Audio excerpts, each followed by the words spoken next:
Okay, if you have not done so yet, okay, you can use the time now, okay, while waiting for the rest to come, okay, to finish the question.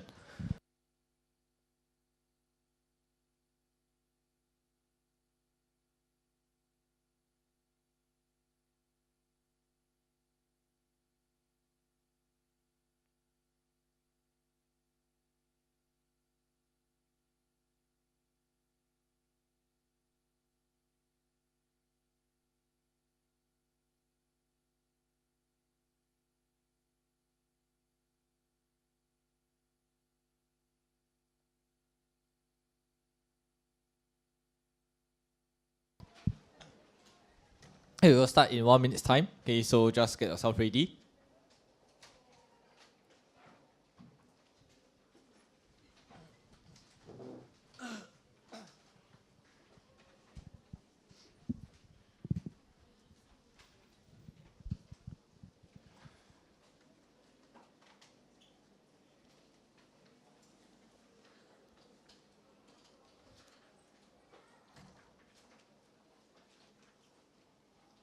Okay, now, okay, just a quick recap of what we did so far. Okay, in the past 2 lectures, we talked about the atomic and physical properties of your period 3 elements. We also talk about the chemical properties. Okay, we talk about the reactions of your oxides with water. Okay, so today we are still talking about reactions of oxides, but in this case with your acids or the base. Okay, and then later on, okay, we'll try to deduce some of the properties of period 2 elements, okay, taking reference to your period 3 elements, okay, what we call the diagonal relationship. Now, over here, okay, when you look at your page 17 to 19 on the right hand side column, you will see that it says acid-base behavior of period 3 oxides. Over here, I just want you to take note, okay, of the difference between the left and right column. Okay, on the left column, which we have talked about earlier on, okay, is that we talk about the reaction of your period 3 oxides with water. So taking, for example, your Al2O3, you can see that for Al2O3 on page 17, it is insoluble in water. So when you try to dissolve Al2O3 in water, you will get the pH, when you measure the pH of the water, or sorry, the pH of the solution, it is going to be pH 7. Okay? But that does not mean that the Al2O3 is actually a neutral oxide. I repeat again. Okay, when I dissolve Al2O3 in water, I measure the pH of the solution. The pH of the solution is equal to 7. But that does not mean that the Al2O3 is a neutral oxide. Because, okay, if you look at the right hand side, okay, when I react Al2O3 with acid, it is able to act as a base to react with the acid. Okay, when I react Al2O3 with a base, okay, it is also able to react. It is what we call an amphoteric oxide, which means that it can react with both acid and base. It is not a neutral oxide. Okay, the reason why when you react your Al2O3 with water, you get a pH of 7 for the solution is because Al2O3 is insoluble in water. Okay, I need you to take note of the difference. So previously we talked about reaction of period 3 oxides with water. Today we are looking at period 3 oxides. How does it react with your base or your acid? Take note of the difference. Generally, if you have ionic compounds, for example your sodium oxide and magnesium oxide, they tend to be basic oxide. Meaning to say, they will react with acid to form a salt and water. Okay? You need to know how to write the equations. Okay? The special case, like I told you, is your aluminum oxide, which is the amphoteric oxide, can react with both base and acid. Here, you may want to highlight for yourself that when Al2O3 reacts with a base, in the case of OH minus, it will form your AlO4 minus. This is something new to you. You may want to highlight an asterisk for yourself that this is the product that will form when your aluminum oxide reacts with your base. Take note of this. Okay, like I said earlier on, ionic compounds like your sodium oxide and magnesium oxide tend to be basic oxide. Your covalent compounds, okay, like your P4O10, SO3, tends to be acidic oxide, meaning to say that they will be able to react with a base, okay, to form a salt and water. Okay, so generally that is the trend. Ionic compound tends to form basic oxide, covalent compound tends to form acidic oxide. Okay, so recognize this trend, and the special case is in the case of aluminum oxide, that is an amphoteric oxide. Okay? Now, so when you try to memorize and understand, try to memorize with understanding, okay? Meaning to say, I will try to group them according to certain trend, okay? So for example, I told you, sodium oxide and magnesium oxide, they are ionic compound. Ionic compound tends to form a basic oxide. Okay, basic oxide, what happens is that for these two basic oxide, when I react with water, okay, so your sodium oxide is very soluble in water. It is able to form a hydroxide, a sodium hydroxide. So that is why when you measure the pH of the solution, when I try to dissolve sodium oxide, it will be a pH 13. Whereas your magnesium oxide is only sparingly soluble, so that is why it forms a pH of 9. Okay, if I compare, okay, to my SiO2 and my P4O10 and SO3, you can see that they are covalent compound. Covalent compound tends to form acidic oxide, so that is why, okay, you see that for if I react with water, my P4O10 and SO3, they tend to form pH of 1 to 2. Whereas for SiO2, it is an acidic oxide. But because it is not soluble in water, when you measure the pH of the solution, it is pH 7. It is not a neutral oxide. Take note, okay? So when you react the sodium oxide and magnesium oxide with acid, okay, acid-base reaction, you will get a salt and water, okay? Then, special case, I need to take note of the two equations. If you react your aluminum oxide and with your acid and base, okay, what are the products that is formed? Okay, so you need to take note of the product that is formed. Okay, so this is just a quick summary for you to be able to recognize the trend. So I group them accordingly to whether they're ionic compounds or covalent compounds. Then I look at, okay, whether they, because I know that for ionic compounds, basic oxide, covalent compounds, acidic oxide. Is that clear? Okay, so take note of this trend for you to memorize with understanding. Can? Okay, so very quickly, can we look at page 21?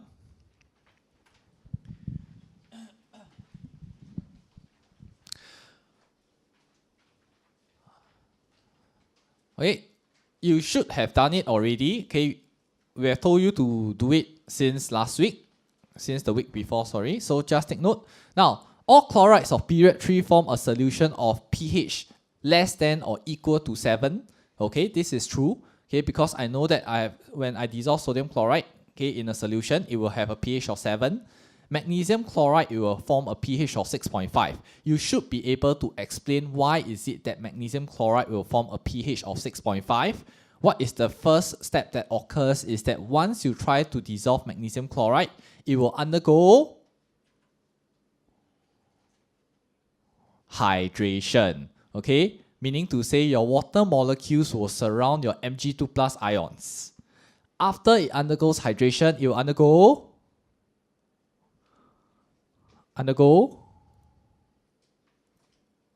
hey. Okay, never mind. I'll talk to myself. It will undergo hydrolysis. So that is why, okay, it will form a pH of slightly acidic solution. Okay, AlCl3 is the same. It will undergo hydration followed by hydrolysis. That is why it forms an acidic solution of 2.2 to 3. SiCl4, PCl5 the same. Okay, it will undergo hydrolysis to form pH 1 to 2. Okay, all oxides are soluble. True? No. because Al2O3 and SiO2 are insoluble in aqueous solution. So that is why you see that they do not dissolve in water. So the pH is 7. Okay, but like I told you earlier on, Al2O3 and SiO2, they are not neutral oxide.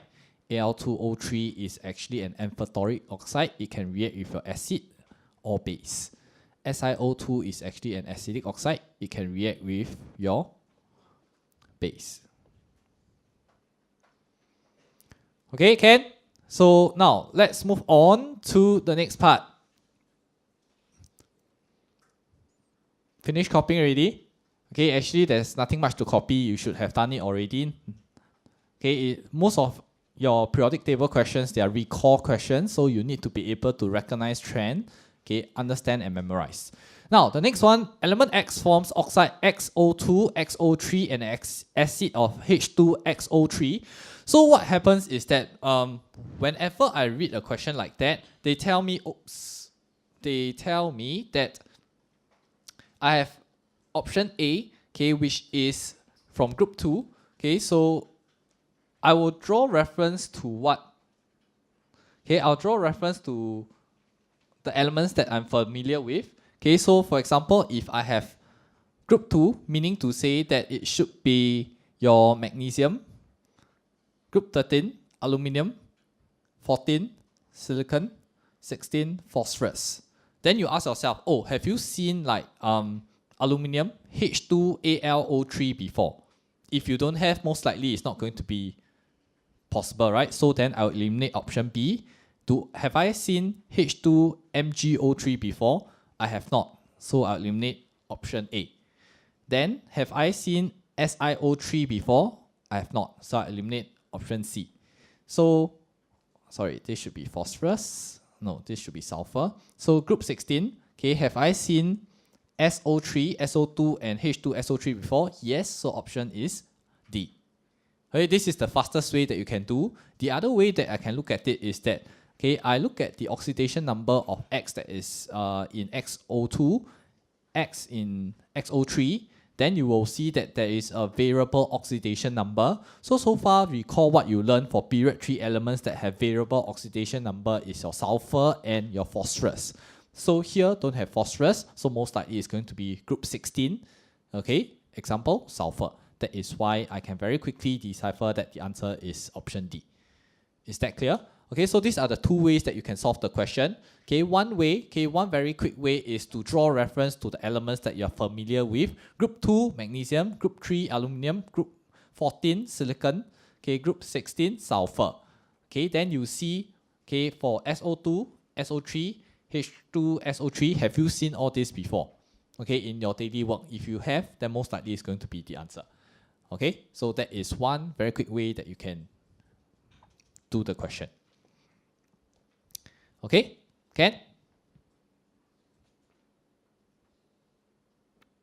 Okay, don't worry. Okay, I'll send you the answer later on. Okay, so just listen up, okay, while I'm explaining.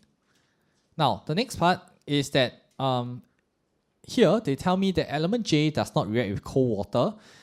It reacts vigorously with oxygen to give an oxide which reacts readily with water, forming an acidic solution. Once I see, okay, I will highlight the keyword oxide, reacts readily with water, acidic solution. This will give you a lot of clues already.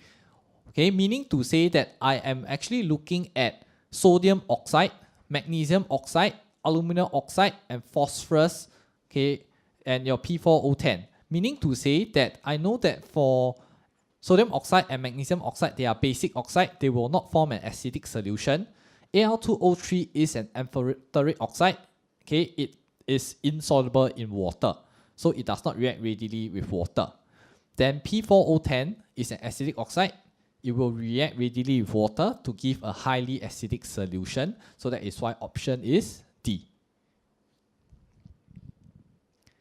Okay, so you look at the format of the question, okay, you know that once I am able to recall, okay, I'm using the word recall, meaning to say that on your part, you really need to go and recognize the trend and memorize, okay, for the different for your period 3 elements, okay, the acid-base nature of the oxides, okay, and also what happens if you dissolve the oxide in water. Okay, so that one is on your part to really go and recall. Okay. Now, the next part, okay, if you have a graph like that, okay, the first thing I will understand from the question is that they tell me enthalpy change of vaporization. Enthalpy change of vaporization, vaporize means that it is to change from either the liquid state to gaseous state or the solid state to gaseous state. So I'm looking specifically at a boiling point. Okay, so here, what I meant by enthalpy change of vaporization, I'm effectively looking at the boiling point. So far, okay, based on what you learned before, okay, I should be able to recognize that the highest point on this sketch with the highest enthalpy change of vaporization should be silicon. Okay, we have said this before, it is in your lecture notes. You go and look under the physical properties, you will see that silicon has the highest melting point. You need to know this by heart. I've highlighted to you before, this is the thing that you need to memorize. So silicon has the highest melting point. You can see, okay, that for B, it should be silicon. Because on your x-axis, it is in terms of atomic number, so it will follow through that C is phosphorus, D is sulfur, E is chlorine, F is argon, K is potassium, H is calcium. Okay, once I recognize each point, okay, what are the elements, I have identified the elements, then it makes it easy, okay, to answer the question. Here, okay, I just want you to recall again, understand why is it that silicon has the highest, okay, boiling point, okay, among period 3 elements. You should be able to write out, okay, the explanation based on structure, bonding, and particles. Okay. Now, okay, what can be deduced from the above graph? Okay, here, if let's say I look at, E is soluble in warm benzene, whereas F is not. If I'm not sure of the option, you move on. Okay, the next part, the chlorides become less acidic from A to C. From A, it is from aluminium chloride, okay, SiCl4, and then C is your PCl5. Okay, so you can see that it should become more acidic, not less acidic, so option B is definitely wrong. Then I look at option C, the pH of the solution containing a mixture of oxides of G and D. G is actually K2O. Okay, D, which is SO3 or SO2. Okay, then what happens is that you know that your K2O, it is a basic oxide, because I know that for ionic compounds, they are usually forming basic oxide. Okay, then SO3 is an acidic oxide. If it contains a mixture of these both, not necessarily it will be greater than 7. If let's say they have equal amounts, most likely they are going to react to form a neutral solution, so that is why option C is out. Okay, then if I look at option D, oxide of A. Oxides of A is actually your aluminum oxide, Al2O3.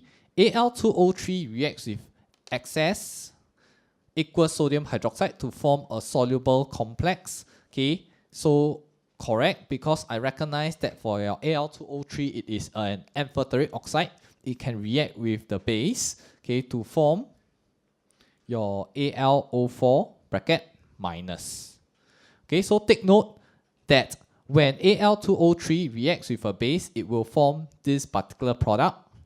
Okay, this is a complex. You need to know the chemical formula of the product that is formed. Okay, can you just take note of this? I've mentioned a few times. Okay, so please take note. Okay.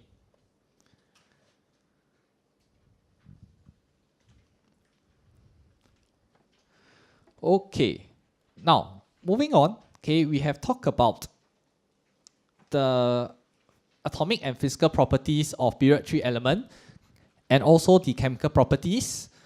Okay, we are going to move on to talk about diagonal relationship to deduce the properties of period 2 elements. okay, using period 3 elements. We have talked about the physical and chemical properties. Okay, so what I meant is that if you look at your periodic table on the last page, okay, my lithium, okay, and my magnesium, they have a special relationship. My beryllium and aluminum, they also have a special relationship. Boron and silicon, they also have a special relationship. And this special relationship is what we call a diagonal relationship. Meaning to say, your lithium and magnesium, they have similar physical and chemical properties. Your beryllium and aluminum, they have similar chemical and physical properties. Same for your boron and silicon.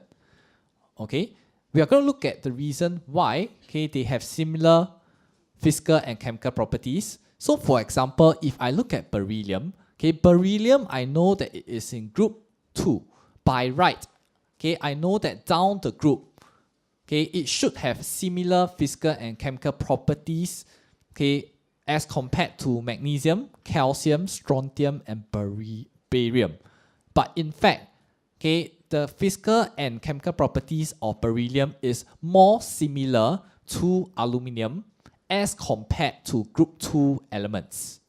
Reason is because, okay, your beryllium and aluminum have similar effective nuclear charge.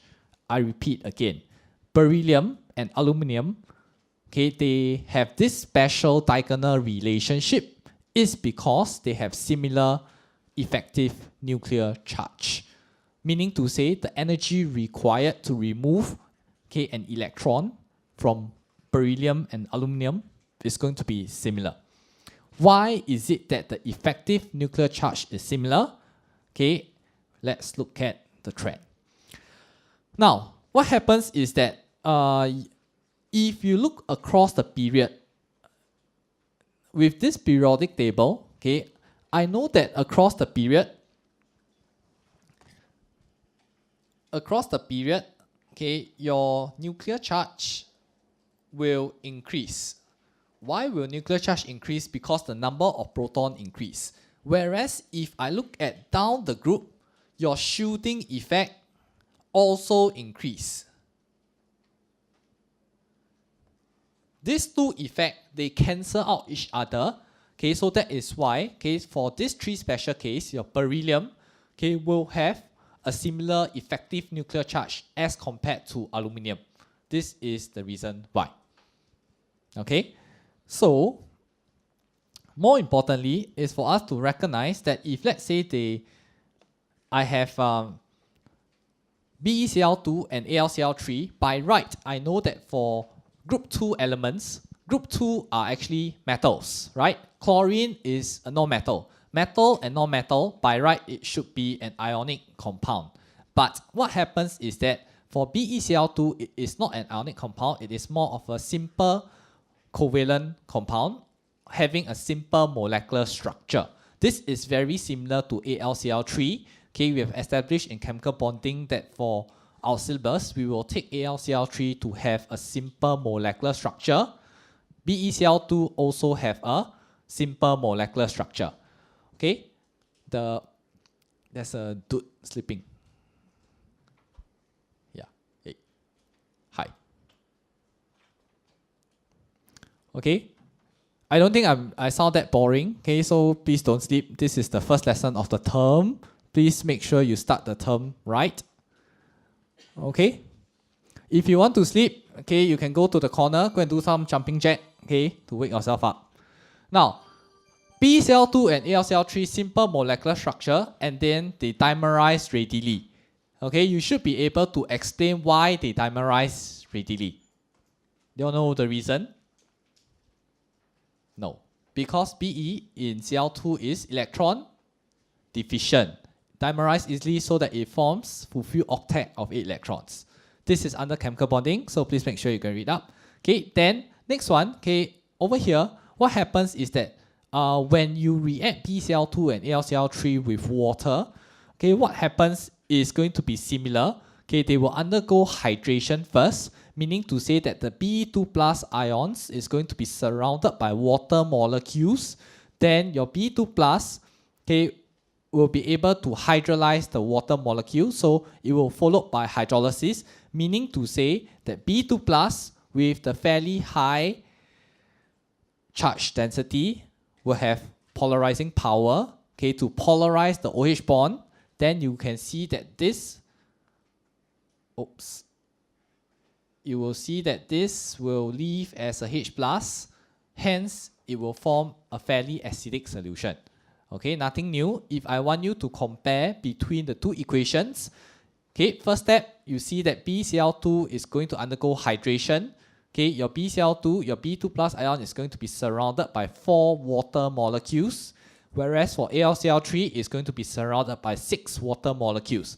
Then some of you may start to ask yourself, okay, why is it that for your BCl2, okay, your beryllium B2 plus ion is only surrounded by 4 water molecules, while AlCl3 is surrounded by 6 water molecules? Why? Okay, think of some chemistry common sense. Okay, if I compare Al3 plus as compared to B2 plus, in terms of the size of the cation, B2 plus is a smaller cation, so is able to accommodate less water molecules surrounding it. If there are too many water molecules surrounding B2 plus, what happens is that there will be repulsion. It will make it less stable. So that is why B2 plus in this case is only surrounded by 4 water molecules. That is the difference. Don't say that, oh, because it's the same, then you put 6 water molecules.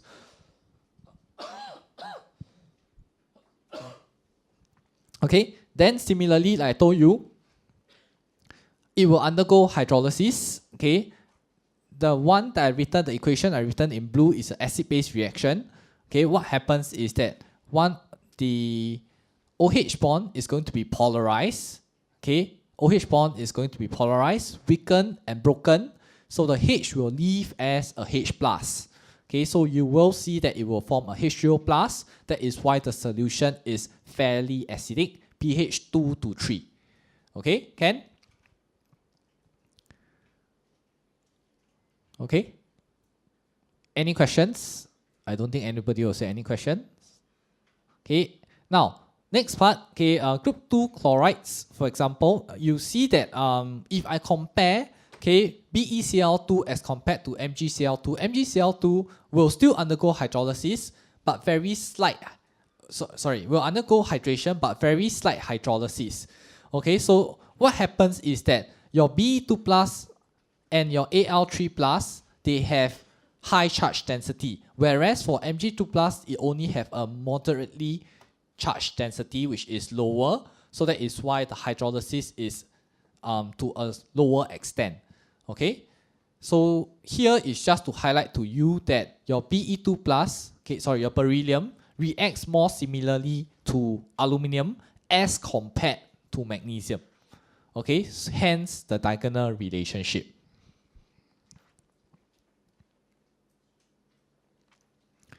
Okay, bringing you more example. Okay, BeO, beryllium oxide.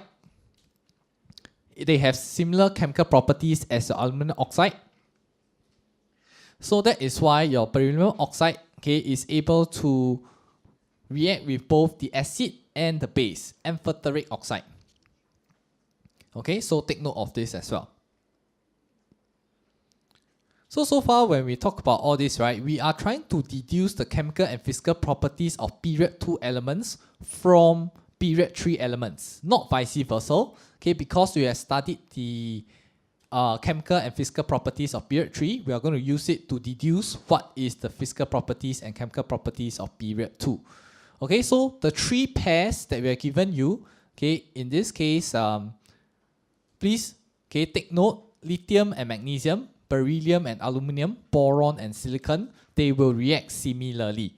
Okay, so sometimes context of the question may give you beryllium, but you know that to write out the equation, it is going to be very similar to that of aluminium. That is how you draw reference and apply to that particular context. Okay, so take note of this. Okay, so far, okay, we have talked about period 3 elements. Okay, we are going to move on. okay, we are no longer going to talk about period 3 elements. We're going to move on to talk about group 1 elements. Okay, so I told you there are 3 parts, right? The first is about period 3. Okay, so here we're going to talk about group 1 elements. Now, group 1 elements are usually called alkali metals. Why are they called alkali metals? For example, I have sodium.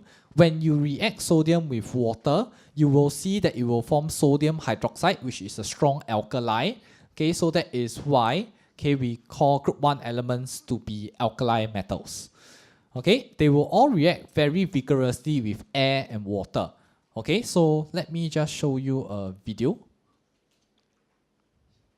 Okay, so here, if you look at this video, I don't know whether you can see, I'm actually going to react a sodium metal and place it in water.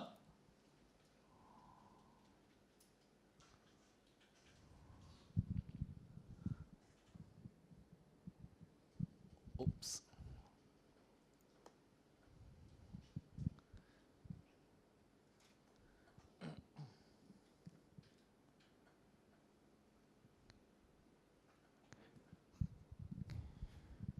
Slow motion.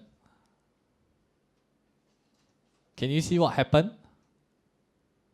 So this is the sodium metal. It reacts very vigorously with water. You can see that it jumping around. Okay, it tends to hop around. Okay, in water.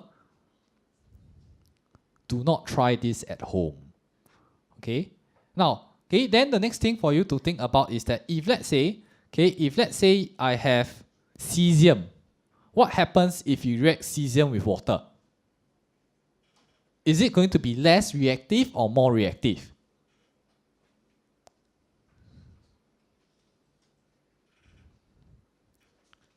Hey, cesium with water. You have seen sodium reacting with water, right? You know that it's going to be reactive.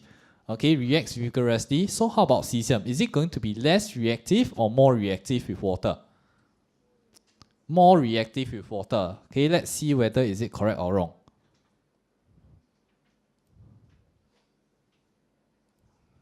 Okay, this is cesium. If you have never seen cesium before.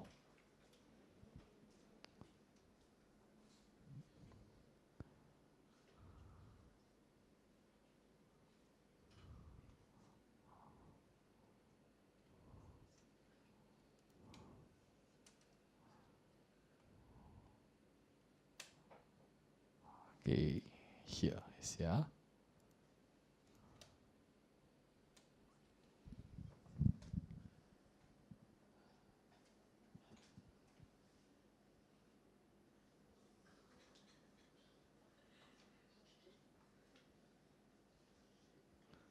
Did you all catch it?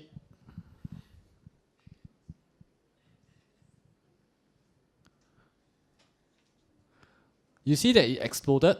Then once it exploded, when it spilled out, right, it continues to react.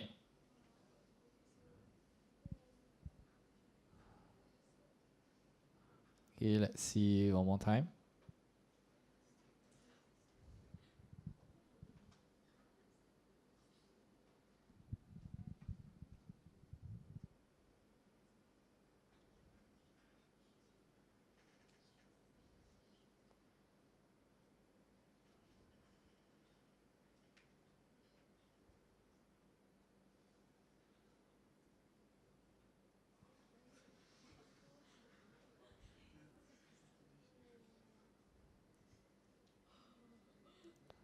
Okay. So one more time in the lab setting. Yeah, that's all.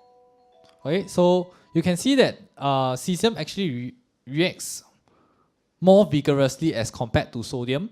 No, if you look at this table, right, one way I can look at it is that I want you to start to compare the first IE. When I see that the first IE, they actually decreases down the group. If the first IE decreases down the group, by definition of IE, it means I need to remove 1 mole of electron from the gaseous element. Am I right? Okay, if the first IE decreases down the group, means that I will actually require less energy to remove that 1 mole of electron down the group.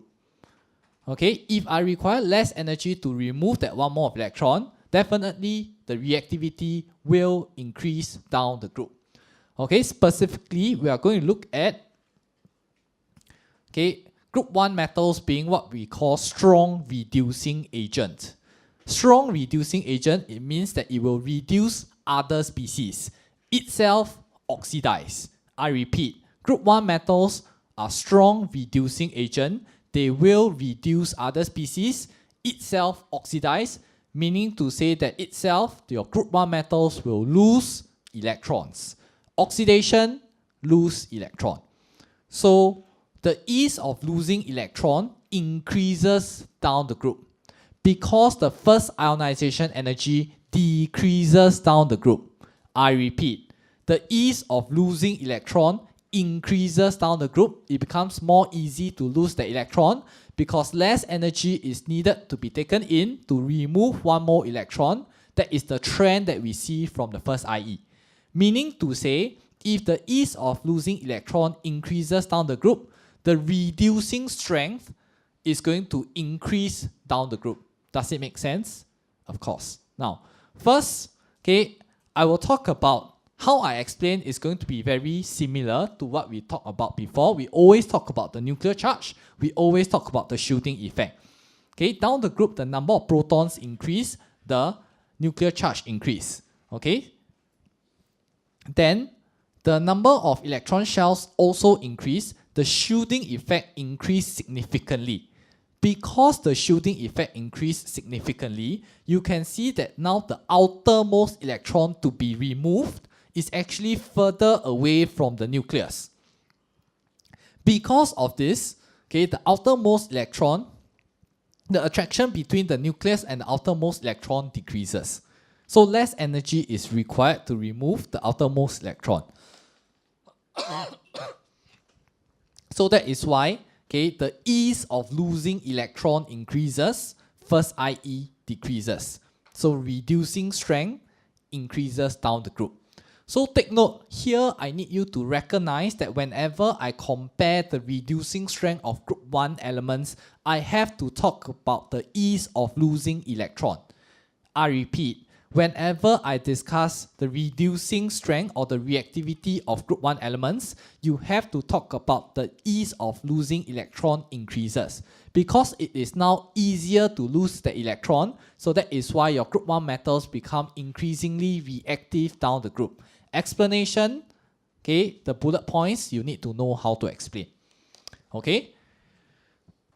So this is all you have to know for group 1 elements. Now we move to group 17. Group 17 having an valence shell SPDF notation of NS2 NP5. There are three main things we need to know for group 17 elements. Of course, I think all of you should know that they exist as diatomic molecule. Diatomic molecule meaning di means two, atomic means atoms. Two atoms join together to form a molecule existing as Cl2, Br2 and I2. They are highly electronegative. Fluorine in our syllabus being the most electronegative element. Three things you need to know. First is volatility. How volatile? Volatile means the ease of being able to vaporize. So we will be discussing on boiling point for volatility. Then we talk about oxidizing strength of halogen. Oxidizing strength of halogen in terms of the ease of gaining electrons. So if you compare group 1 elements, we talk about the ease of losing electron. But when we talk about group 17 element, we talk about the ease of gaining electrons. Then the last point is on thermal stability of halogen, which we'll discuss more later on. Now, volatility is we need to compare the boiling point. If I look at fluorine, chlorine, bromine and iodine, you can see that the boiling point increases down the group. Because the boiling point increases down the group, it means that it becomes more difficult to become or vaporize to gas. So volatility will decrease down the group. Whenever I discuss volatility, it is how easy it can form gas. So I have to look at the boiling point. When boiling point increase, it will be more difficult to become gaseous state. So volatility will decrease. That is the flow of thought that you need to have. I repeat again. Okay, whenever I discuss volatility, it is how easy is it to become gaseous state. I discuss the boiling point. When boiling point increases, it means that it is more difficult to form or become gaseous state. Hence, volatility decreases down the group. That is the flow of thought you need to have. Whenever you are asked to explain for volatility, you need to link back to boiling point. And then we have said many times, whenever we want to talk about boiling point, we need to look at the structure, bonding, and particles. Okay, but before that, I think all of you should have roughly seen this before. Okay, your chlorine existing as a yellowish green gas at room temperature, your bromine existing as a reddish brown liquid, then your iodine existing as a solid at room temperature. Okay. Now, halogens, okay, have simple molecular structure with weak instantaneous dipole-induced dipole interaction between molecules. Okay, as I go down the group, okay, if I compare Cl2, Br2, and I2, what happens is that the size of the electron cloud increases down the group. Because the size of electron cloud increases down the group, it becomes more polarizable. That is why, okay, the strength of ID-ID interaction becomes stronger. Okay, more energy needed, okay, to overcome the stronger ID-ID interaction. Hence, you have your melting point or boiling point increases down the group. Volatility decreases down the group. It is the same explanation, okay, that we have talked about before. Here, I just want you to take note, whenever you compare the strength of ID-ID interaction, you are expected to say that the size of electron cloud increase, more polarizable. So this more polarizable is often missed out. Can you just put the asterisk to remind yourself? Okay, so we have talked about the volatility decreases down the group for group 17 elements. Okay, this is the explanation you need to be able to explain. The second point we need to understand is on the oxidizing strength of halogen. Okay, so oxidizing strength, okay, they are oxidizing agents. Oxidizing agent means that they will be able to oxidize other species. When they oxidize other species, means that itself is reduced. Okay, your halogen will be reduced. When your halogen is reduced, it will actually gain electron. So we are going to look at how easy does the halogen gain the electron. That will determine the oxidizing power of your halogen. I repeat again. Okay, so halogens itself is being reduced. So we know that for reduction is gaining of electron. How easy the halogen gain the electron will determine on its oxidizing strength. Okay. Now, generally, okay, for oxidizing strength, okay, of group 17 halogens, okay, take note, I'm referring to the halogens, it decreases down the group, okay, as the ease of gaining electron decreases. It is more difficult to gain electrons down the group. Okay, why? First thing, okay, take note that, okay, when the number of protons increase, the nuclear charge increase. But because the addition electrons to be gained is going to be added to the outermost shell, going down the group, okay, the outermost shell is going to be further and further away from the nucleus. So what happens is that there is going to be an increase in the distance between the valence electron or the electron that is going to be added and the nucleus. So there is a decrease in the electrostatic attraction between the valence electron and nucleus. So it is now more difficult to gain an electron. So one way to look at it is that I have the nucleus, okay, I have the nucleus. So in order for me to gain an electron, the nucleus will attract the electron. This electron is going to be added to the outermost shell. Okay, as I have more and more numbers of shell down the group, it's going to be further and further away from the nucleus. So the attraction is going to be weaker. When attraction is weaker, so it becomes more difficult to gain an electron down the group. When it is more difficult to gain an electron down the group, okay, it does not undergo reduction easily, meaning to say that the oxidizing strength decreases down the group. Okay, so I give you around 1 minute, you read through the explanation before we move on.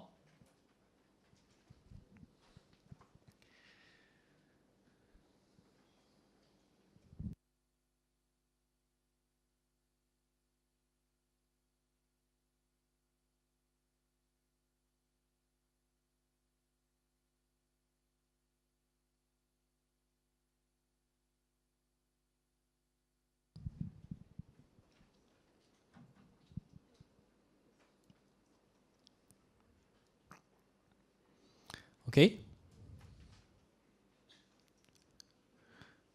So far we talked about two things. Okay, the first one, volatility decreases down the group, oxidizing strength decreases down the group as well. You can see that for the trend, everything decreases: volatility, oxidizing strength, and thermal stability. Okay, quite easy to remember. But the explanation, you need to go and understand and memorize. Now, which quantities will be greater for fluorine than chlorine? Okay, oxidizing strength. We know that oxidizing strength will be decreasing down the group. Okay, so that is why fluorine, the oxidizing strength will be higher than chlorine. And then the next one is that boiling point. Boiling points will be increasing down the group. Okay, because for Cl2 has a larger electron cloud, more polarizable. Okay, that is why, okay, when I compare the strength of IDID, Cl2 will be stronger than F2. Okay, so in this case, that is why option 2 is wrong. Okay, option 3, your Cl minus definitely will have a larger ionic radius as compared to F minus. We know that ionic radius, okay, actually increases down the group. So that is why 3 is wrong as well. That is why only option 1 is correct. Okay, now just want to quickly move on to the last part on thermal stability of group 17 hydrides.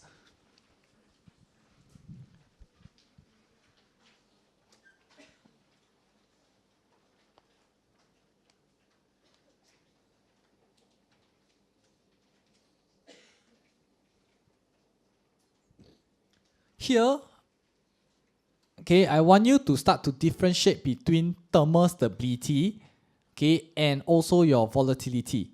Okay, thermal stability, you are actually, the heat that is taken in is actually used to break covalent bond. Okay, it's used to break the HX bond. Whereas if you compare volatility, okay, volatility is talking about boiling point. The energy that is taken in is actually used to break intermolecular forces of attraction, in this case your ID-ID interaction between molecules. Okay, when I talk about thermal stability, the energy is used to break the HX bond, meaning to say that, for example, if I have a HBr, okay, the energy that is taken in is used to break the HBr bond. Okay, once the HBr bond is broken, okay, the H atom and the bromine atom can combine. The bromine atom can combine with another bromine atom to form your Br2. The H atom can combine with another H atom to form your H2 molecule. Okay, so in terms of thermal stability, okay, what happens is that we will need to compare the strength of the HX bond. Okay, meaning to say that down the group, if I compare the bond energy of HBr as compared to the bond energy of HI, you will be able to see that, okay, down the group, the bond energy actually decreases. Okay, then you need to start to ask yourself, why is it that the bond energy decreases down the group? Why? Recall what you learned in chemical bonding.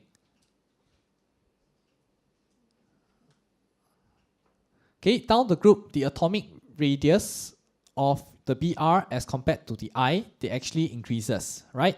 Meaning to say the overlap, the orbital overlap between your I, K and H is actually going to be less effective. So that is why the H I bond is going to be longer bond length, okay, weaker bond, so less energy is required to break the Hi bond. Hence, lesser energy required to, hence it is more prone to decomposition. If it is more prone to decomposition, we say that it is less thermal stable, more easily going to be decomposed, meaning to say that it is less thermal stable, hence thermal stability decreases.